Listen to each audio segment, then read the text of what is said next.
Assalamualaikum warahmatullahi wabarakatuh. Waalaikumsalam warahmatullahi wabarakatuh. Puji syukur kehadirat Allah Subhanahu wa taala, karena dengan rahmat-Nya lah sehingga kita masih dapat melaksanakan aktivitas kita hari ini. Ya, hari ini kita akan melaksanakan kegiatan kita, yaitu di komunitas belajar sekolah Cakra, ya. Ombel Cakra. Alhamdulillah, kepala sekolah dan teman-teman semua, terima kasih karena ada waktunya hari ini. Saya ucapkan sekali lagi terima kasih ya. Hari ini saya akan menindaklanjuti atau memaparkan rencana kegiatan PJOK yang insya Allah akan kita laksanakan minggu depan, ya. Insya Allah akan kita laksanakan minggu depan. Kemarin saya sudah merencanakan tentang bagaimana kita akan melakukan kegiatan lomba berlari menyusun puzzle, ya. Kegiatan ini insya Allah kita akan bersama-sama ya di semua kelas B, ya. Saya ambil kelas B saja karena untuk kelas A mungkin nanti bisa kita buat kegiatan yang lain, karena ini menyusun puzzle disesuaikan dengan usianya, ya. Usia yang saya ambil adalah usia 5 sampai 6 tahun. Baiklah ya, ini saya ambil judulnya lomba berlari menyusun puzzle, ya. Apa yang melatar belakangi saya ambil ini? Karena satu, yaitu pentingnya pengembangan keterampilan kognitif dan motorik. Yang kedua, tren olahraga yang menggabungkan berbagai disiplin. Yang ketiga, peningkatan minat anak terhadap aktivitas fisik yang unik. Lanjut. Tujuan daripada lomba berlari menyusun puzzle yaitu meningkatkan kesadaran akan pentingnya keseimbangan antara kesehatan fisik dan mental. Yang kedua, mengembangkan keterampilan kognitif dan motorik. Yang ketiga, meningkatkan daya tahan tubuh dan stamina. Yang keempat, meningkatkan kepercayaan diri. 5, meningkatkan kreativitas. Dan 6, menjadi sarana hiburan yang sehat. Nah, ini tujuannya ya. Selanjutnya capaian, ya. Capaian untuk di PJOK ini fase. Jadi kegiatan ini saya ambil sesuai dengan usia 5 sampai 6 tahun, yaitu kita anak TK itu berada di fase A di PJOK, sehingga saya tetap kembali mengambil apa yang harus kita capai. Seperti yang pertama yaitu mengembangkan motorik. Di sini melalui aktivitas berlari, anak-anak melatih koordinasi tubuh, keseimbangan, dan kekuatan otot. Sementara itu, menyusun puzzle membantu meningkatkan motorik halus seperti koordinasi tangan, mata, ya. Terus pengembangan kognitifnya. Menyusun puzzle merangsang kemampuan kognitif anak seperti kemampuan memecahkan masalah, berpikir logis, dan visual spasial, ya. Yang ketiga, di sosial emosionalnya, kegiatan lomba ini dapat meningkatkan rasa percaya diri anak, kemampuan bekerja sama dalam tim, serta sportivitas. Yang keempat, capaian yang akan dicapai yaitu keterampilan hidup, ya. Anak-anak belajar fokus, konsentrasi, dan menyelesaikan tugas secara mandiri. Inilah insya Allah yang akan kita capai daripada kegiatan lomba berlari menyusun puzzle. Ya. Selanjutnya ada pun langkah-langkahnya, yaitu yang pertama pemilihan peserta didik. Peserta anak adalah usia PAUD fase A sekitar 5 sampai 6 tahun. Kedua, pertimbangkan minat dan kemampuan motorik anak dalam memilih. Ya, dalam memilih peserta kita lihat juga kemampuan motorik anak. Terus persiapan alat dan bahan. Siapkan puzzle dengan gambar yang menarik dan sesuai dengan usia anak. Misalnya gambar binatang, kendaraan, atau puzzle buah-buahan. Pastikan puzzle memiliki potongan besar dan mudah digenggam oleh anak-anak. Sediakan garis start dan finish yang jelas. Ya, nanti ini untuk persiapannya. Jadi kita persiapkan beberapa gambar puzzle. Insyaallah banyak dibuka puzzle-nya, itu di sana sudah ada puzzle binatang, ada puzzle buah-buahan, dan juga ada puzzle kendaraan. Ya. Terus tata cara pelaksananya nanti pembagian kelompok. Untuk pembagian ini saya mengusulkan ke teman-teman, apakah nanti kita libatkan orang tua kalau mau ramai. Ceritanya kalau pada saat berlomba, apakah kita mau mengambil peserta didik saja atau melibatkan orang tua? Artinya ada beberapa orang tua yang bisa terlibat, ikut mereka sama-sama berlari menyelesaikan hasil yang kita siapkan itu. Jadi nanti kita bisa ini saya hanya baru sementara masukkan untuk peserta didik saja. Jadi di pembahasan ini orang tua belum saya masukkan, tetapi ini kita bisa usulkan lagi, atau kita bisa apakah sesuai nanti orang tua bisa ikut terlibat untuk meramaikan kegiatan lomba tersebut. Jadi terus nanti kita juga jelaskan aturannya ya. Aturan lomba dengan bahasa sederhana dan mudah dipahami anak-anak. Terus babak pertama berlari, anak-anak berlari dari garis serta menuju tempat puzzle. Yang kedua menyusun puzzle. Setelah mencapai tempat puzzle, anak-anak mulai menyusun secara individu atau berkelompok. Jadi bisa juga di sini untuk peserta didik kita ambil per orang atau per kelompok, artinya bisa dia satu kelompok itu 3 orang atau 4 orang. Kalau dilihat waktunya nanti ya. Penilaiannya yaitu ada tadi pertimbangan kecepatan, ketepatan, dan kerjasama tim, itu yang mungkin kita nanti nilai. Ya. Terus ya sesuai dengan keombelan kita, alhamdulillah ya, sekolah kita ini kan besar Bu, jadi kita alhamdulillah banyak guru di sini, sehingga struktur KBS kita ini saya kembali lagi mengingatkan yang sebagai penanggung jawab adalah Ibu Kepala Sekolah, yaitu Ibu Siti Santi SPD, ketua saya sendiri Dewi Sartika, wakil ketua Hadriani ya, namanya salah tadi, Hadriani ya, sekretaris Jumria Ibu Jum, terus anggotanya ya Ibu Marina SPD ALPR, Ibu Lucia SPD, terus Nur Fariska SPD, Irma Nurmayanti ya, Bu Andi Nurjayanti Idawati SPD, dan Ibu Desi Ekla Wardana ya, itu satu ya.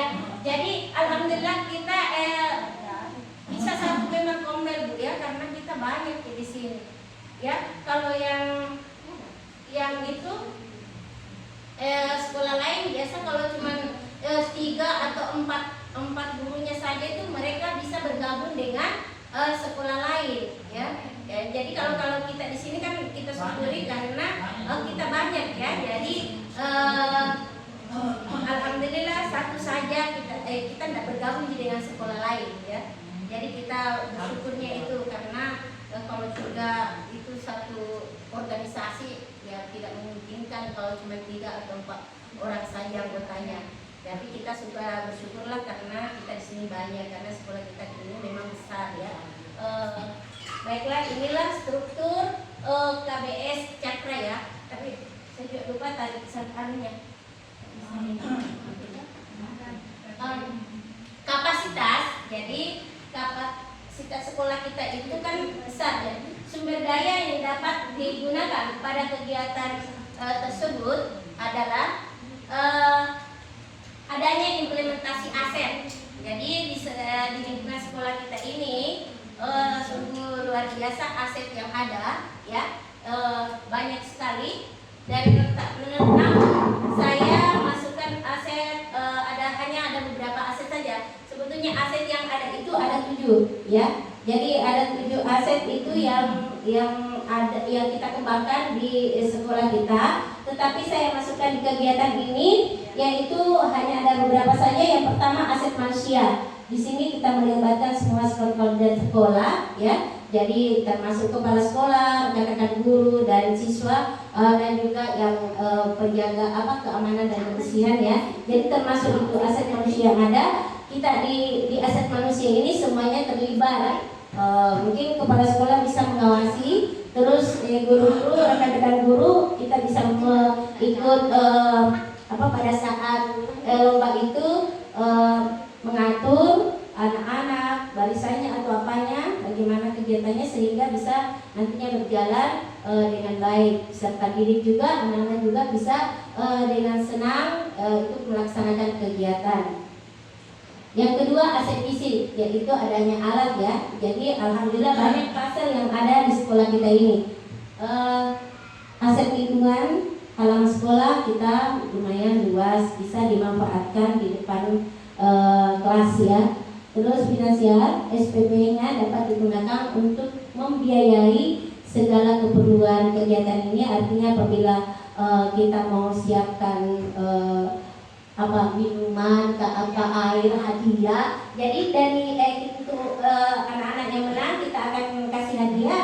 Ya kita menggunakan dana SPP. Jadi itu sumber daya yang kita manfaatkan di sekolah kita ini sudah bagus ya, sudah banyak sekali, alhamdulillah. Selanjutnya Bu, ini rencana evaluasi. Rencana evaluasi yang rencana evaluasi yaitu indikator yang akan dievaluasi. Yang pertama, peserta pelaksanaan organisasi ya. Yang kedua, metode evaluasi yaitu secara observasi, wawancara, dan dokumentasi. Yang ketiga, instrumen evaluasi, lembar observasi, skala penilaian, dan angket. Ini mungkin bisa kita buat skala penilaiannya itu ada beberapa ya yang kita akan capai seperti tadi sudah ini yang kecepatannya yang cepat ya mungkin di situ, terus kerjasamanya itu bisa diambil di skala penilaian. Angket kita buat lembar selembar, bagaimana perasaannya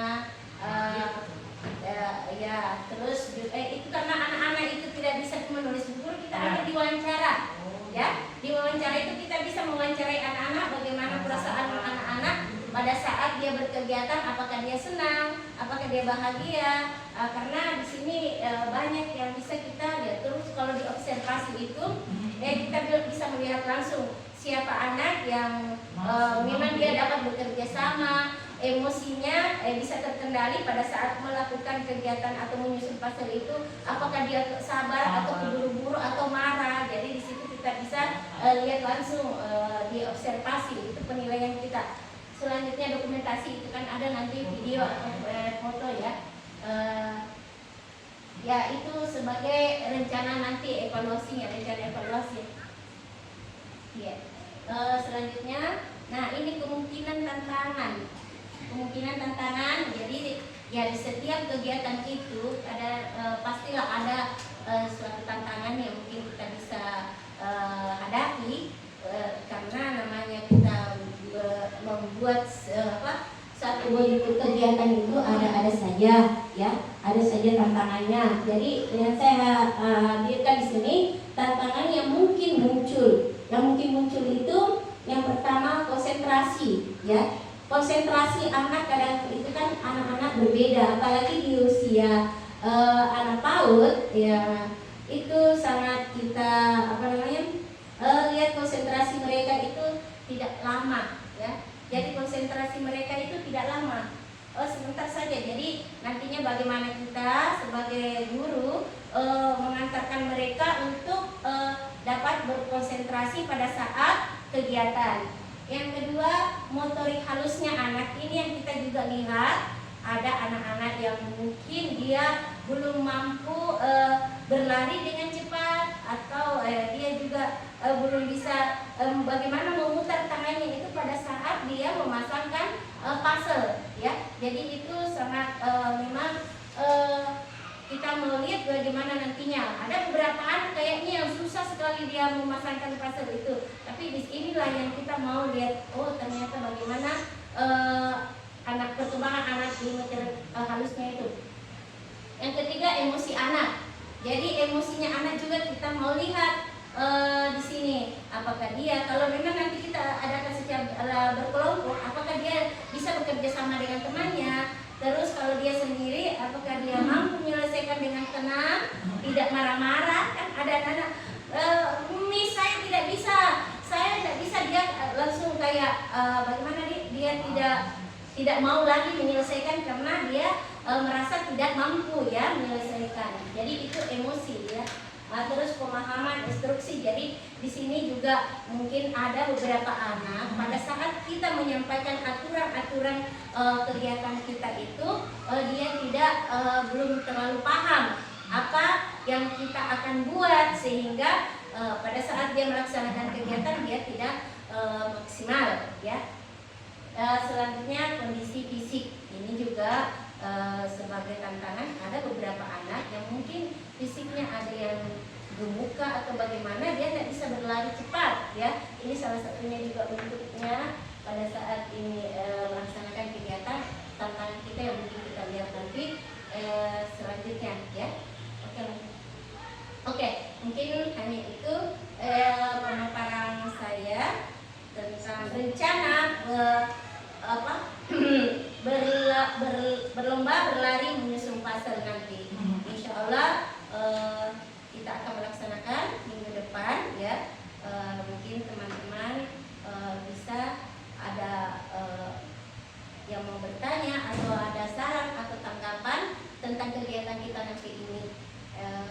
Demikian ya teman-teman, ini terima kasih tentang pemaparan saya telah saya paparkan. Assalamualaikum warahmatullahi wabarakatuh. Selanjutnya saya beri kesempatan teman-teman untuk memberikan pertanyaan atau saran. Oke, terima kasih. Miss Lucy.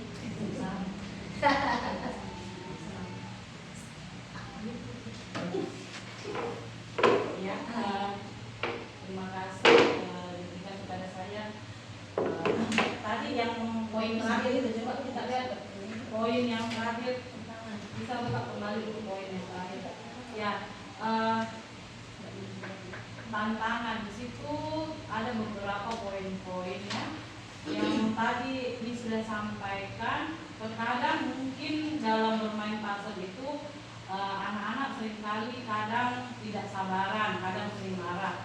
Apakah itu puzzle-nya kita bisa ganti dengan beberapa keping supaya ketika mereka bermain, kan biasanya main puzzle mungkin yang membuat mereka jadi marah atau bosan itu kan terlalu banyak kepingannya jadi sendiri.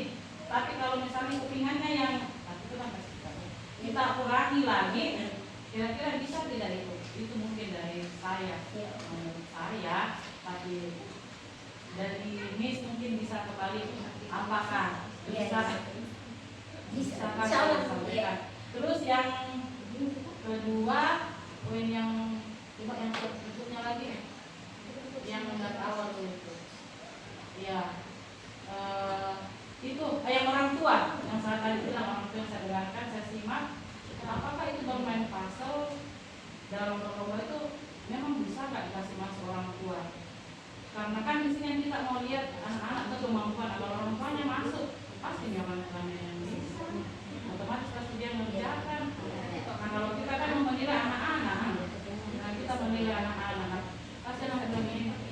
misalnya mama dia kerjakan capek adanya bukan kita mau menilai anak-anak tapi yang kita lihat orang tua kita. Itulah. Ya. Ya, terima kasih diskusi atas pertanyaannya.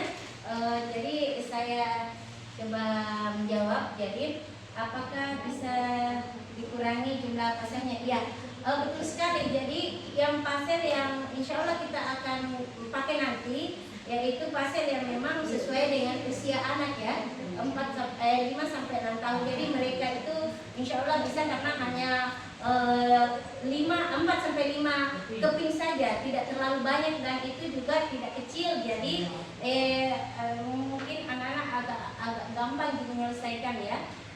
Insya Allah. Jadi kita memang siapkan pasal yang sesuai dengan usia anak, sesuai usia anak.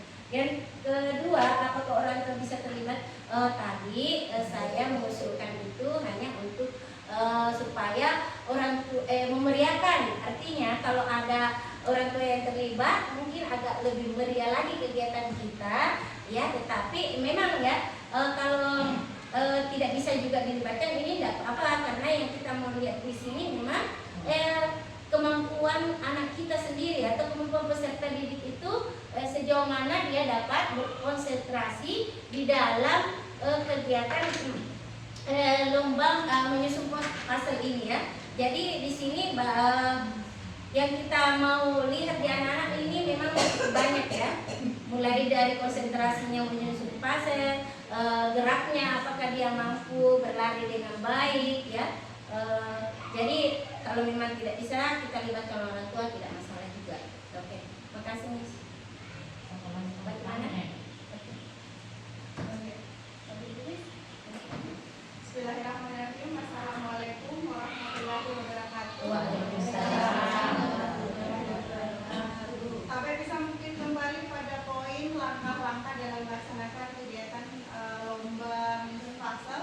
Pada langkah pertama pemilihan peserta tadi Ibu sudah menyebutkan bahwa di dalam memilih peserta didik untuk mengikuti kegiatan lomba, maka kita harus mempertimbangkan peserta itu mulai dari usia 5 sampai 6.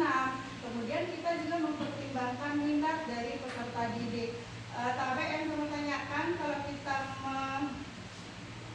kita mempertimbangkan minat anak berarti caranya berarti dari awal kita ada assessment untuk mengetahui minat daripada peserta didik tersebut, atau yang bisa kita sebut assessment diagnostik.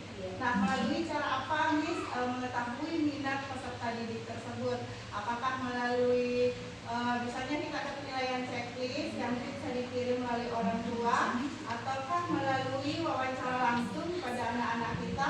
Mengingat anak-anak usia dini belum, tentu saja di dalam menyebutkan minatnya itu belum terlalu gampang. Jadi bagaimana kita mengetahui minat peserta didik kita sehingga kita bisa menentukan kegiatan apa yang akan kita berikan. Oke, terima kasih. Assalamualaikum warahmatullahi wabarakatuh. Waalaikumsalam warahmatullahi wabarakatuh. Terima kasih Miss Lina. Jadi bagus sekali pertanyaannya dan ini mungkin ya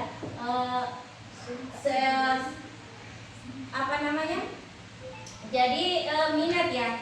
Jadi setiap kegiatan dan yang pertama memang kita kembali lagi ke evaluasi kita itu kembali lagi kita ke awal ya. Jadi mungkin kita lihat ke sini tentang karakteristik, kembali ke karakteristik ya anak peserta didik. Kita lihat mungkin kita lihat ada beberapa anak yang sudah mampu. Kalau di usia 5 sampai 6 tahun memang di sini anak-anak sudah pada lincah. Kebanyakan dia sudah pada senang untuk berlari, senang untuk melompat ya. Namun mungkin juga ada beberapa anak yang seperti anak-anak cewek itu kadang-kadang kan dia tidak terlalu senang untuk berlari, tetapi dia senang-senang saja bermain, tidak senang berlari-lari. Jadi mungkin juga kita bisa lihat di situ. Jadi kita observasi. Pertama kita observasi anak-anak kita, peserta didik kita mungkin beberapa hari ya sebelum kita rencanakan ini, kita observasi dulu bagaimana mereka, apakah mereka siap untuk melaksanakan nanti rencana kegiatan yang akan kita buat.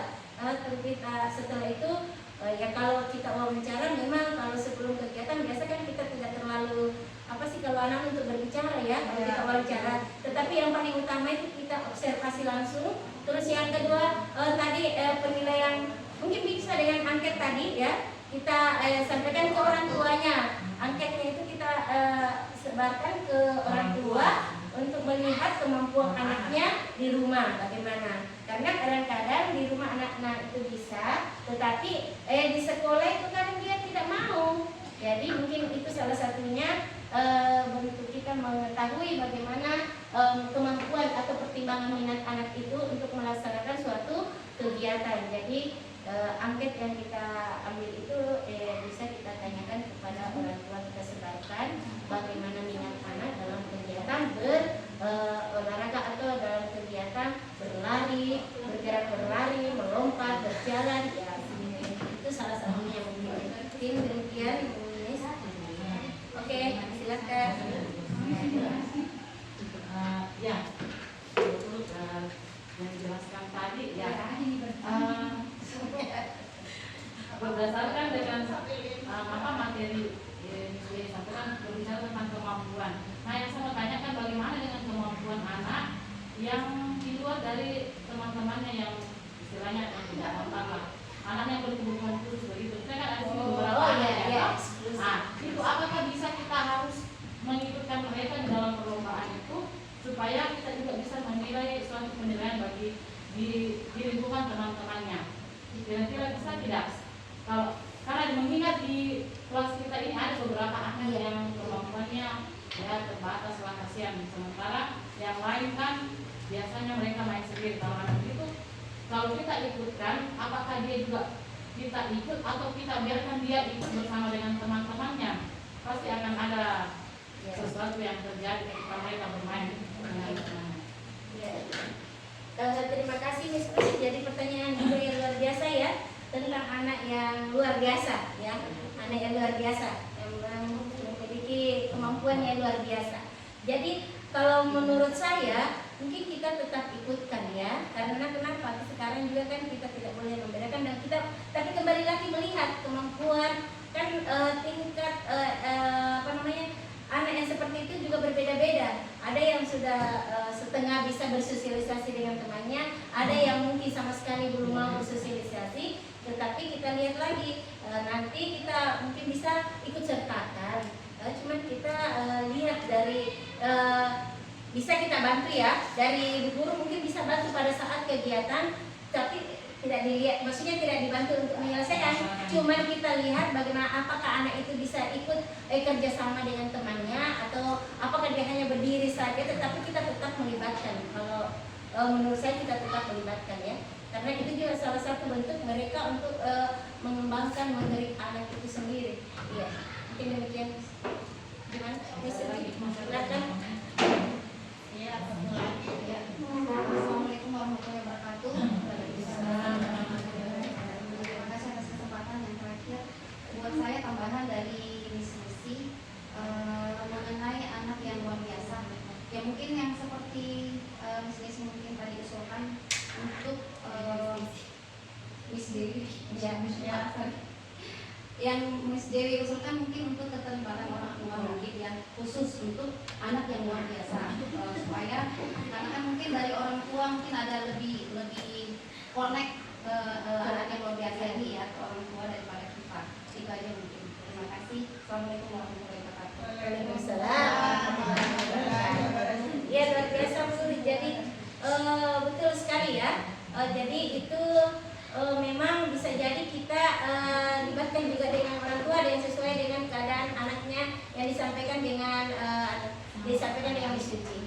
Oke, baiklah. Jadi saya simpulkan kegiatan kita hari ini adalah satu yang saya paparkan adalah untuk kegiatan kita ke depannya tentang berlomba berlari menyusun puzzle. Dan insya Allah kegiatan ini akan dilaksanakan satu kali pertemuan ya. Jadi seperti biasa kita kan sudah ada satu waktu hari Kamis itu kita tentukan khusus jam kegiatan berolahraga ya. Jadi mungkin saat hari itu kita laksanakan full ini satu hari ada saat kegiatan ini jam sekolah ya, dari mulai setengah 8 sampai jam setengah 10 ya, atau setengah harusnya jam berapa itu Miss?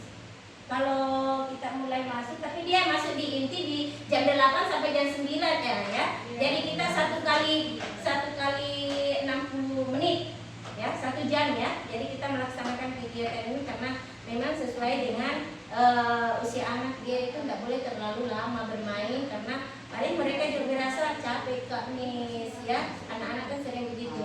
Jadi insya Allah kegiatan kita ini akan kita laksanakan bersama-sama nantinya.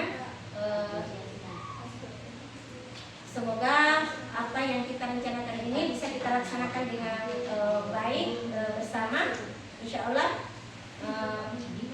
Demikianlah teman-teman pemaparan saya hari ini. Terima kasih banyak atas waktunya untuk kita melaksanakan kegiatan ini. Mohon maaf apabila ada salah kata. Insya Allah kita untuk berkompil ke depannya